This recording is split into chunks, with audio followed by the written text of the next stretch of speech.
திருவண்ணாமலை அண்ணாமலையார் மலையிலிருந்து பாறை உருண்டு விழுந்து மண் சரிவு ஏற்பட்ட இடத்தில் சென்னை உயர்நீதிமன்ற நீதிபதி எஸ் சுந்தர் ஆய்வு மேற்கொண்டு வருகிறார். இது குறித்தான விவரங்களை செய்தியாளர் பாண்டியன் வழங்க கேட்கலாம். பாண்டியன், விவரங்களை பதிவு பண்ணல.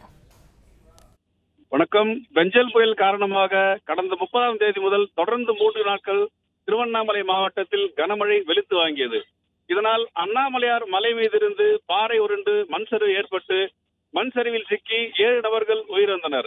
இதனைத் தொடர்ந்து இன்று சென்னை உயர்நீதிமன்ற நீதிபதி எஸ் சுந்தர் அவர்கள் மற்றும் மாவட்ட ஆட்சியர் பாஸ்கர பாண்டியன், மாவட்ட காவல் கண்காணிப்பாளர் சுதாகரன் உள்ளிட்ட அரசு அதிகாரிகள் மண் சரிவு ஏற்பட்ட இடத்தில் ஆய்வு மேற்கொண்டு வந்தனர். இதனைத் தொடர்ந்து அங்கு மழையால் பாதிக்கப்பட்ட மக்களிடம் அவர்களின் குறைகளை கேட்டறிந்தனர்.